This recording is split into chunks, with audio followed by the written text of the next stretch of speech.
to Glory Podcast Season 6. Some big changes. Big change number one. We are live on video. Austin dressed up in Nebraska attire. Hunter I don't know, at least for the first time, you got to at least wear something, right? got something on. I got the Return to Glory hat on. Dak, what do you got for yourself? 2016 Beatrice football playoff shirt. Good year. What happened to the OU hat? That is down in the Ozarks in the bottom of the lake. Where it belongs, right? Because Hunter was on that boat and he wouldn't turn around to go get it. Yeah. 2 minutes later, he goes, "Oh, shit. My hat." It just fell off while you're zipping on the water. Yeah, it flew away. I wouldn't have been able to find it either way. Well, one of the reasons we did want to go on video was, so everybody could watch. But Dak, I wanted everybody to see that you did wear that same hat and a lot of times the same shirt every podcast. And one podcast, no shirt, if you remember correctly. You remember that? I was shirtless for part of it. You were changing clothes while we were doing it. I don't remember why. We may need to get some age verification on that, Dak. Now, right. All the new laws. I don't remember that one, but the Return to Glory OnlyFans page featured Dak free tag. Oh, well, welcome back, everyone. New season, new things in store for the podcast this year. Obviously, like I mentioned before, being on video, that also means we will be on YouTube. Eventually, we will be trying to get us live, and we're going to go every Sunday and Wednesday night at around 9 o'clock. That may change a little bit, but hopefully we'll be live at some point, but the videos will be recorded, posted on YouTube. You can still find us on Twitter at Glory Return, on Apple Podcast, on Google Podcasts, Spotify Podcast, anywhere else you find your podcast, we will be there. Austin, it's season 6 for us, season 2 for Dak. We're finally just making some big strides. Everybody can finally see what we look like. This is, we've been saying, season 3 was our breakout year. This is really there's the 6-year rebuild. What's the Colin Cowherd thing? There's a 6-year rebuild and a 2-year rebuld. We're part of the 6-year rebuild. This is year 6. We're part of where, we got to year 5. We're like, all right, is this worth to continue? We still like to give our thoughts, our takes on Husker sports. We bring in a non-Husker fan. That gave us a spark, got things rolling last year. Now it's taken that next step, so we're not staying stagnant here. Dak, we'll start with you. It's been 3 months since we got off air. How's life been? Update the people on what they want to hear. Oh, it's been pretty good. Nothing too crazy has been happening. I've been watching a lot of preseason stuff, football last couple weeks. Getting ready for it. Oh, yeah. You've been watching stuff or just playing the video game? A little bit of both. It feels like it's taking forever to get here. Like, let's kick off already. What are we, 35 days away now? 34 days? I think we were 5 weeks from yesterday from when week 1 UTEP. So week 0's 4 weeks around the corner. I mean, it's here. I thought July flew by. The last couple of months have really flown by. There's been a lot of, as always, discussion on this team this year, and the win total's been out and published, 7.5. We can talk about that here in a little bit as well. I think it's a pretty fair number, believe it or not. Yeah. It's almost as if the books know what they're doing. They want to put a number that's hard to pick over. Austin, what is up with your life the last couple of months? It's been busy. We're at that age, the wedding age. Last time I saw you, Hunter, you were throwing up in a grocery store following a wedding, if I remember correctly. Thanks for mentioning that. What?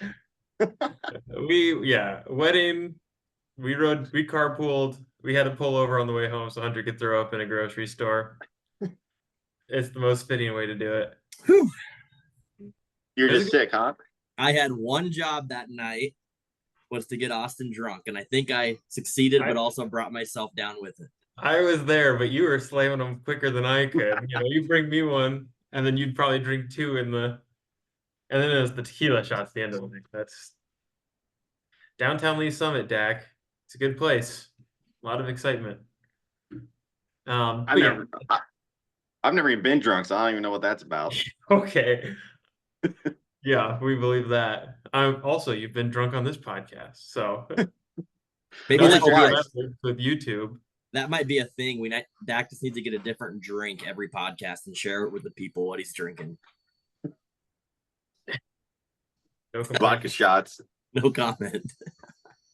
No, it was just summer of weddings, summer of family gatherings.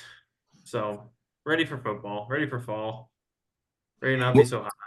And we're here. I think Hall of Fame game all ready for the NFL's coming up.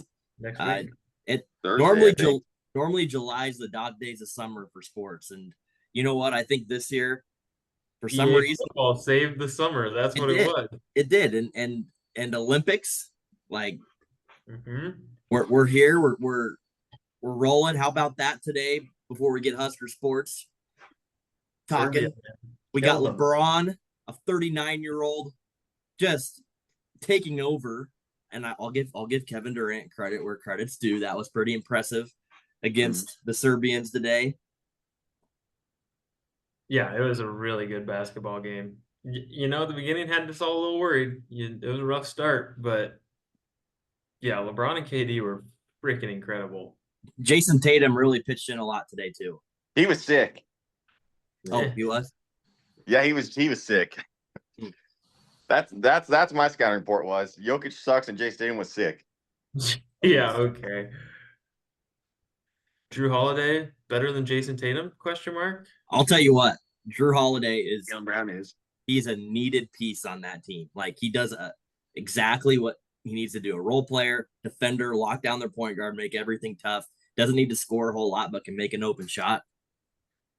He's a key. Might be more of a key than Jason Tatum. Oh, he'll definitely be a bigger role than Jason Tatum. There's like 4 guys on the roster who can beat Jason Tatum's role. Once he gets to feeling better, he'll be balling out.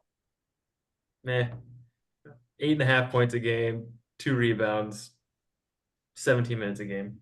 On 27 shots. Hang on, I'll be right back. Now we got video and I got to show you something. Uh-oh. Here we go. Jack, you should have sent the summer celebrating. Oh, there we go. Casey. So- We get up. Nice. We get up at 6:30 on Saturday morning with the plans to watch K-State just dominate. Yeah, that worked out real well for you, didn't it? Oh my gosh, I was so pissed. So just to lay it out there, watching a little bit of the warm-ups like 2 minutes before game starts. K-State is on a normal team's bench, the first person ready to come in, like the 6th man sitting next to the coaches, like, okay, he's coming to play. Nope, Japan's bench is backwards, where their first subs are on the very end. So, long story short, Bottom of the bench. he didn't get in, or he got in for 30 seconds, didn't touch the ball. They were down by 15 to 20 with the last 4 minutes. Nobody subbed, also pissed. So sad. Yeah, it's. I'm so it's glad not- I didn't come over and watch that. Hunter called me and he woke me up. I fell back asleep and I forgot I set an alarm for it. So I fell back asleep for about 10 minutes, woke up again to my alarm. And yeah, I didn't watch it. It's not shocking. I mean, there's a lot of good players in Japan as a country, I'm sure. I'm just surprised they didn't get in even when it was garbage time. But There were 2 5'5" guys that play for them. K-State is taller than them, and they play. Now, I will say they play like K-State. Like, they shoot the same kind of shot, so it was kind of fun to watch. But they're not good. Germany just outmanned them pound for pound. Well, Germany is good. I mean, They're decent. And Daniel Tice, They're one of my favorites. like, they just kick their ass. So, rip K-State. Maybe he'll get his chance. I did see in their last couple exhibition games, he was like 0 for 7 from 3. So, Oof. got it. He's a where's your 3-point Jack chance. McVay jersey? The one guy who's actually doing well. Where's your Jack McVay jersey? Yeah, that I don't have one. It was funny. I forgot I had a Matthew Dellavedova Aussie jersey. He's not even really playing, and I was like looking through that. I'm like, oh my god, Jack McVay He putting up won some the Australian numbers. League Finals MVP, I Yeah, believe. Yeah, like I mean, he's like balling out in Australia. Jack, do you know who Jack McVay is? Yep, former Husker. That boy. Wow, you nailed it. Barely played. He did Well, have he had a lot of injuries, but when he had there's a stretch there where he was pretty good. very slow on defense. That's Yeah, just a bet on most of the players from that era of Husker basketball. Was that team yeah, good he was on? I can't even remember. Yeah, we had tournament aspirations with that team. and that means it was a I good. thought, That means it's a good team for Nebraska. yeah. We just got injuries. That's what killed us that year. All right, Husker football. We spent way too long not talking about that. Win total 7.5. Expectations. We talk about that a lot on this podcast. I think Husker fans are known. I don't think I know Husker fans are known for having very high, unrealistic, drinking the Kool-Aid type expectations, especially in the offseason. I could go get my other shirt that has us defending our offseason natty title for the last 23, 24 years now. But we're here. I mean, it's fall camp is starting. Big Ten Media Days just was last week. Coach Rule talked for about 15 minutes, brought 3 of the seniors along to speak He's a about the freaking team. media darling. He's all over ESPN. I And don't. he does. He likes to go like obviously that's part of every coach, but then he also does these side shows and side talks with all these different Which is surprising because shows. you know he's on Pat McAfee, he does Joel Klatt, he's on he did Sports Center or like Wake Up, well not Wake Up, what is it? Good. Good Whatever. Yeah. up. Yeah. It's just I just find it interesting that like ESPN likes him. Like I don't, you know, James Franklin's not doing these shows. Yeah, he's not a stick in the mud. He's a good interview. No, he's a good soundbite. And He ain't nothing like PJ Fleck, but I think that's with good reason with the Rule. I think he knows his intentions behind it. I think these first couple of years it does. He has to be the face and the talk of the program to the media, and the media drives so much of opinions in college football, and especially in recruiting. And Rule does a good job of getting out in front of that and saying things for the program and helping build. And I think he says a lot of the right things and trying to say that with an unbiased opinion. But I do think he's a football guy. He's a football coach and does a really good job of expressing himself. Now, Paul Feinbaum might disagree. On the other hand, not too technologically advanced where we'll insert that clip, but at a high level, Rule said 4 Big Ten teams should get into the college football playoff every year because that's how strong the conference is, not dismissing the SEC or any other conferences, but the 4 Big Ten teams should get in. Paul Feinbaum then goes on to just rip the comment and says, stay in your lane, Matt. You need to just make a pathetic bowl game first, and you're putting yourself in the conversation of Ohio State and Georgia and Clemson, and you just need to make a bowl game, and basically went off, which I thought was whatever, kind of It was funny. a little Sparked out some of conversation. context. I will say Paul Feinbaum is a little out of context how it was framed to him. Greeny posed it as Matt Rule came out and said that they should be automatic qualifiers for 4 Big Ten teams. What do you think of that? Which is then what Paul Feinbaum responded to, which is not what Matt Rule said. Matt Rule said that the conference is strong enough that it should have 4 people in it every year, not automatically qualifying, but there should be 4 teams that are worthy of being the top 12 team in the country. Was how I interpreted it, at least. Prior which to Feinbaum's an SEC guy. yes, and the ESPN's an SEC shop. That is how Feinbaum got his name. I mean, I remember when I first heard of him, he came out of the SEC, and that was all he could talk about. I mean, this was like at the beginning of the playoff era when I remember just Paul Feinbaum raving everything SEC.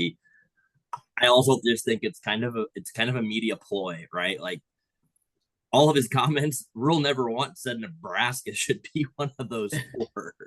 Like, Right. I think he hopefully thinks we can, but he wasn't implying that we are going to be qualifying every year. He just said the conference is strong enough that they should be getting 4 in. Yeah, it was.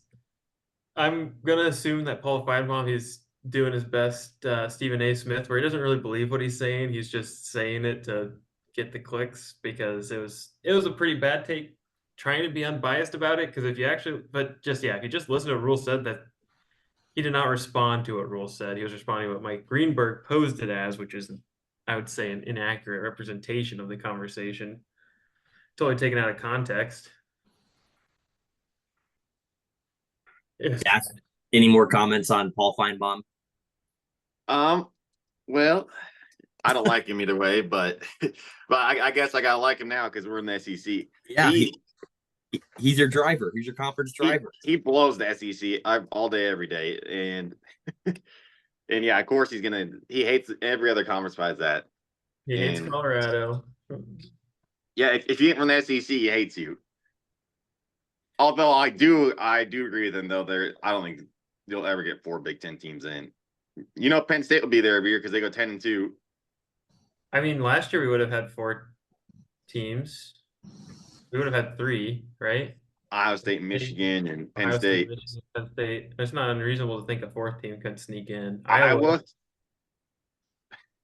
I mean, the record. They were a top 25 team last year. Just look at Iowa's schedule this year. It's stupid. They probably have a chance at getting in. The other one that I looked at that's kind of funny, their schedule, is Rutgers. I'm not saying they're going to get in, but I mean, if you look at who they play and if they're decent, they don't play any of the top 4 teams. Like, they could go 9-3 and play in the title game in the Big Ten. And you can't tell me that if 2 teams get in the Big Ten, they're not going to at least start with the 2 in the title game.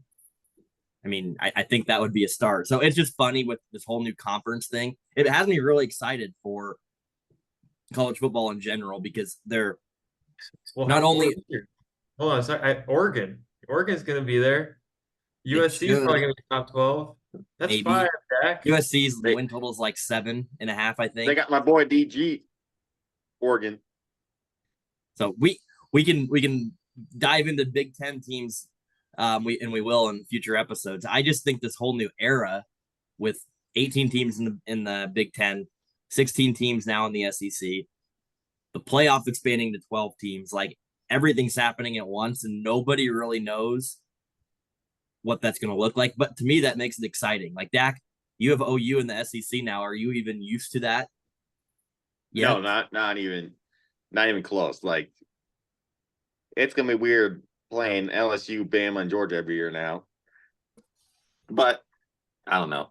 And like playing the college football games in the SEC on the field, it's weird. I wish you stayed in the Big 12. I wish everybody did, but I guess we're stuck with it now. Wait, so you do wish you would stay in the Big 12? Oh yeah, I wish the Huskers were still in the Big 12 too. I like playing all the teams that are closer to me up here than freaking going down to Mississippi and Bama and all that. I'd rather just have it back, keep Colorado and Nebraska back in it. You don't got to bring those weirdos down to A&M back, but Missouri you can bring back. Real quick, the current structure of the SEC, Big Ten, and the playoffs, how many years do you think it stays like this? Like, no more teams added or get rid of, and the playoff doesn't change. How many years of the structure before something changes? 5 years. And what's the change? Order. I think it's going to be changing the automatic bids. 3 years. Well, I'm not even. First. I'm just saying the 12 teams, like, they might change. Oh, the 12 teams? I don't think they'll go bigger than 12. It all depends on the money. If there's, it's all driven by money. I could see it 5 years going to 16 teams. They're already trying to get 16 right now without even playing a single game at 12.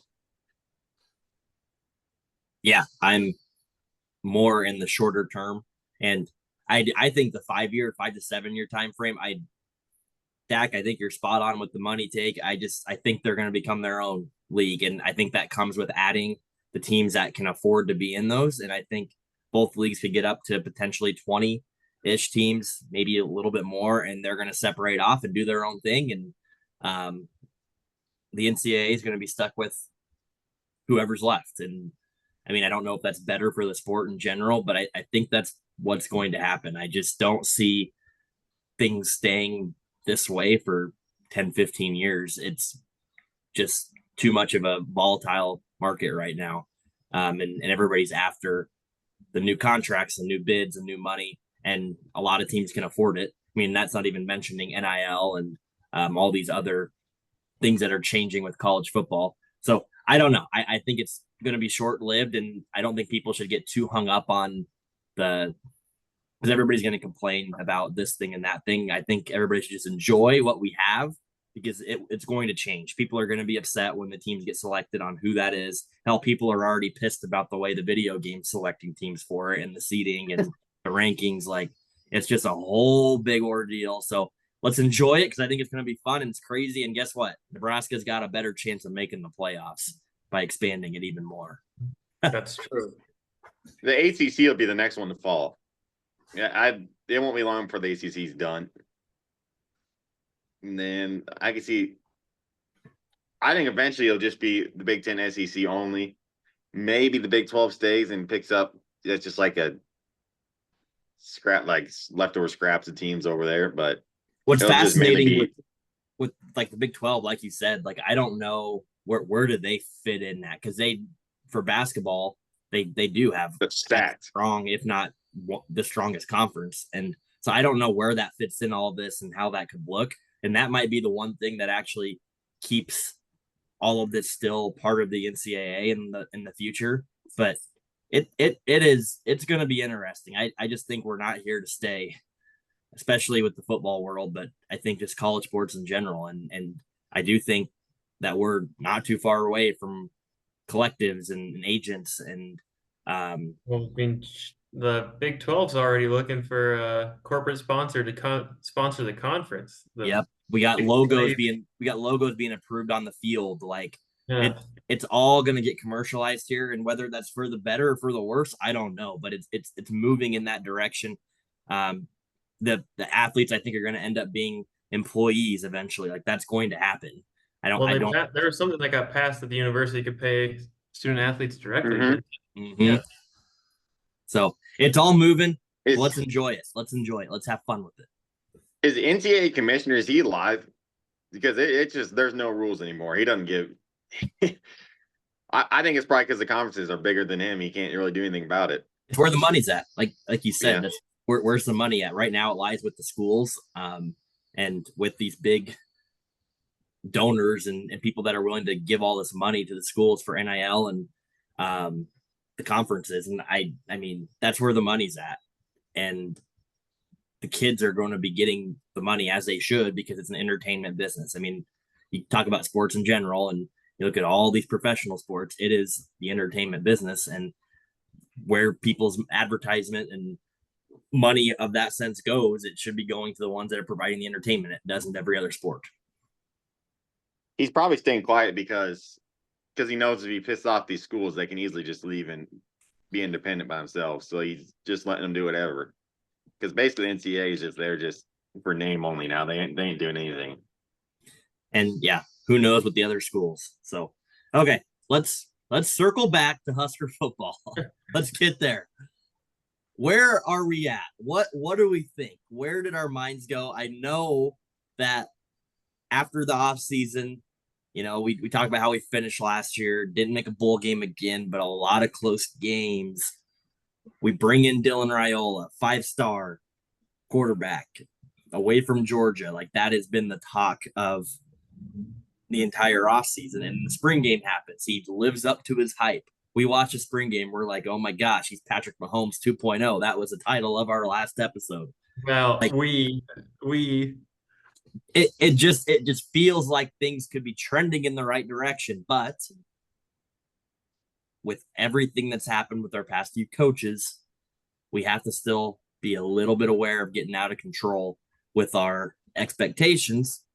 But I don't know. Is it real this time? Like, could it be, when I say get us back, like, could it be a 8-4 year given our schedule, a 9-3 year if we perform better than we should. It definitely could be. I mean, you're right. It's totally built off of our expectations of what our schedule is. You know, you look at the first 7 weeks, the toughest. You should game start of out all 7-0. We should. I mean, we think we Maybe. should. We should beat Colorado, right? That's the only game I'd be worried about. Other than that, you should start minimum 6-1. But why? Like, I'm not saying I don't agree. Right. Why are we saying that we should be 7-0? Like, we're the better team to win at Purdue, to beat Rutgers at home, like Illinois at home. Why should we think that we're just better than those teams and we're gonna beat them? Even, I mean, Colorado at home. I mean, I will say UTEP and Northern Iowa, we better win those 2 games. But what have we done in the past 8-9 years that have shown that we're going to win those games? I guess, yeah, you've struggled to beat Purdue every year. Mm-hmm. And have lost Rutgers. I think those teams are awful. Those first 7 teams you play. But are we have not? been off.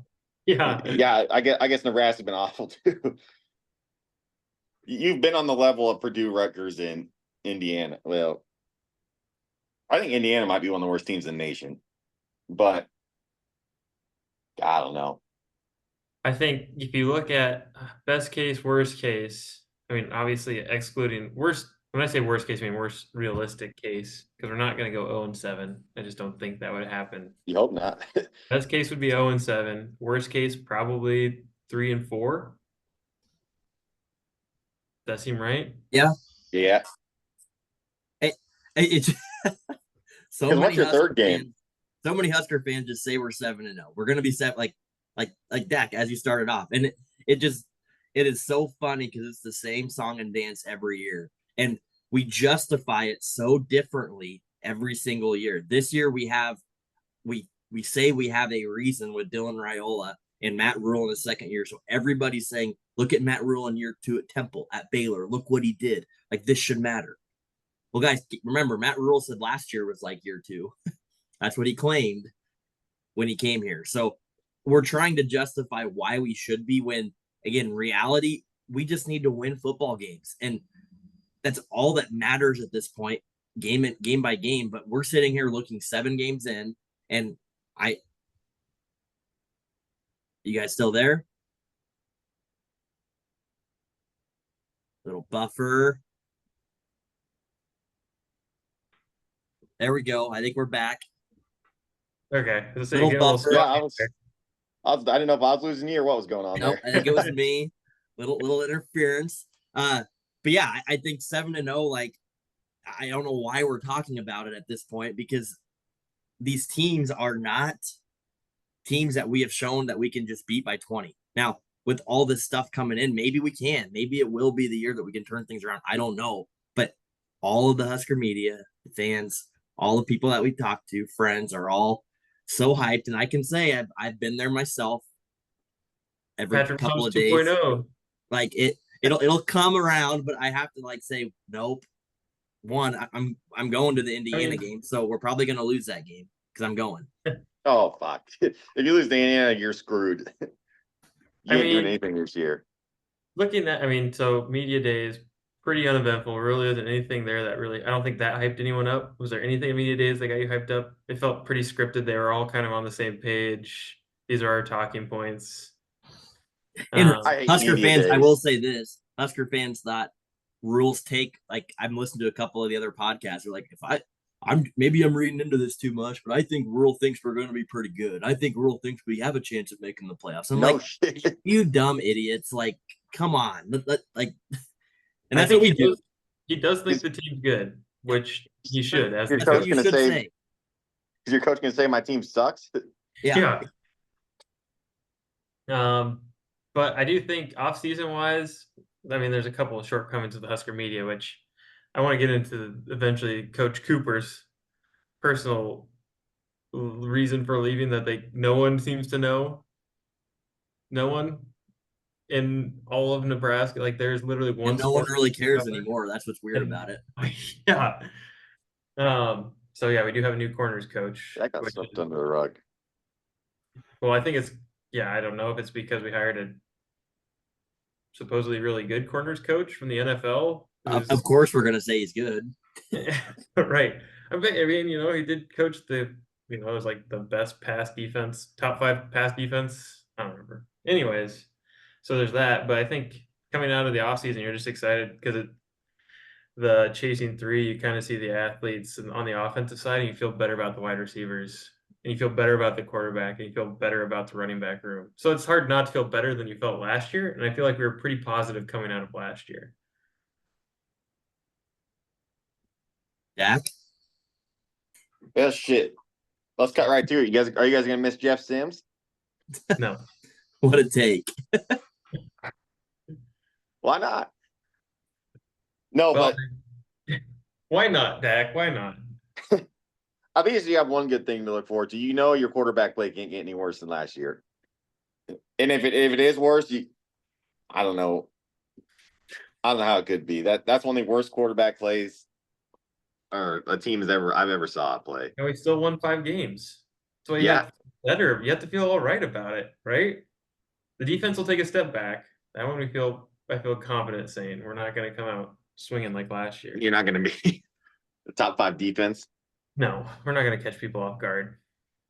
You do have a top 20 offense and defense coming into week 2 into Lincoln. Supposedly, according I don't want to talk about EA's Colorado. Dak, now's your time to ask your question in the text that I said to wait for the podcast. Oh yeah, is Raiola for sure the starter? Thank you. I don't think it's. I do think it is fluid. I do think Harburg could win it, but no, Raiola's going to start. Rail is starting. But wouldn't that just be Husker Nation if we didn't hear anything and just the first snap against UTEP, we get the ball and Heinrich Harburg rolls out? Like, what would the stadium do? It would Right, be riot. silence. People would just have no idea how to react. It would like I thought about that the other day. I'm like, that would be hilarious. But I think Raiola's starting. People say he's gotten better. A lot better. And But that's good. That's good. I think the bigger conversation is how we're going to utilize Harburg, because it sounds like there's potentially that Taysom him, Blake Belldozer type role for him. Potentially, but then again, if he's your clear-cut second string quarterback, do you want him in on plays with potential to get hurt? Because if Raiola goes down, do we trust the freshman Danny Kalen from Bellevue West right off the bat? I don't know. So I think that's a whole another conversation. But I do think that what you said, quarterback play can't get worse. Quarterback play was potentially 2 or 3 wins last year that we could have had, and our season could have definitely looked really different. And then we're probably now like drinking the hype of the national title this year. We were 7-5 last year, but I think like Raiola's job is not to come in and throw for 400 yards a game and 3 touchdowns a game. Like that happens great, but I think his job right now as a freshman is to come in and be a game manager and lead the way he knows how to lead a group of men. And I have confidence that what I saw in the spring game that he can do that. And just one thing that still sticks out into my mind to this day from the spring game was he led our team out, or the white team, I guess, out of the tunnel, and like with confidence. It wasn't a cocky, arrogant, but it was like, no, like we're gonna do this. When he led his team out, and I'm like that shows like Jeff Sims did not have any of that in him at all. And I can even say some of our past quarterbacks, like we haven't seen that in them. I feel like Adrian led with a very much more composed type of leadership and led by example. And I think that was good too. I think that got him a long ways. But I mean, right off the get-go, we see this with Dylan Raiola, and it's exciting. It brings hope that if our quarterback play even just gets a little bit better, that maybe we'll be in a lot better position this year. Not unreasonable to have that hope, I don't think. Who you guys gonna be rooting for in that Colorado Nebraska game? What are Who am you I gonna talking be about? Rooting for in the Colorado Nebraska game? You're not gonna be cheering for Colorado? Oh, Dak, what are you even talking about? that I'm game just is fucking going to with you be guys. absolutely. You're just fucking freaking with us. You thought that was Yeah. fucking with us? Yeah. That Hey, game's we, going to be insane. we That's- gotta beat UTEP. We gotta beat UTEP. That's Yeah, first step. it's true. If we go into their 0-1, but I still think out of all the games, I think that's probably the biggest game on our schedule. We'll get there, but I mean, yeah, that has potential to really deflate a lot of fans. Like, okay, yeah, there's obviously a billion different what if scenarios how these first few games can go. If we do start off, I mean, like you said, your floor like 3-4. I mean, I haven't played that one out in my head much, but I have played out like because everybody talks about the 6-1, the 7-0 start, going to Ohio State, being a top 10 team.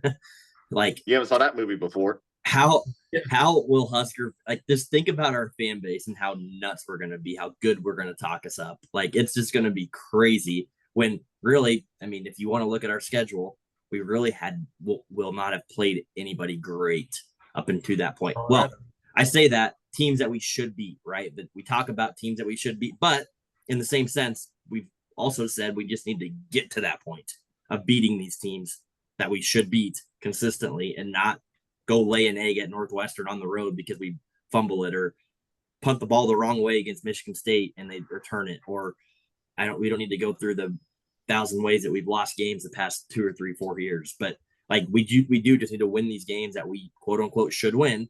Still don't know why we're saying we should win, but there we go. So expectations are weird.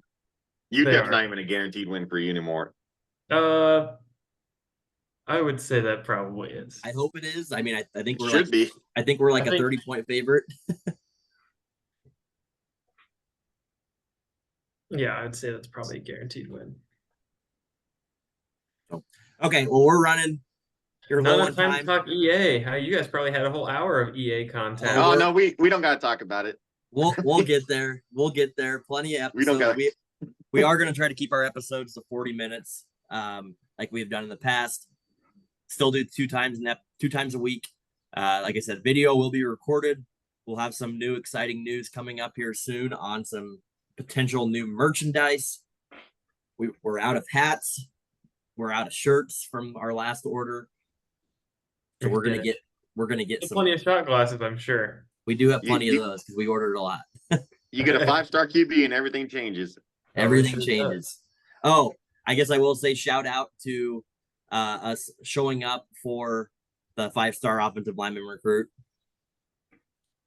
Larry Saunders Jr. Yep, David Sanders Jr. Providence State School out of North Carolina. Great job. Dylan Raiola leading the charge on that. We'll be back Wednesday. Go Big Red. UBR. Boomer Sooner. Gross.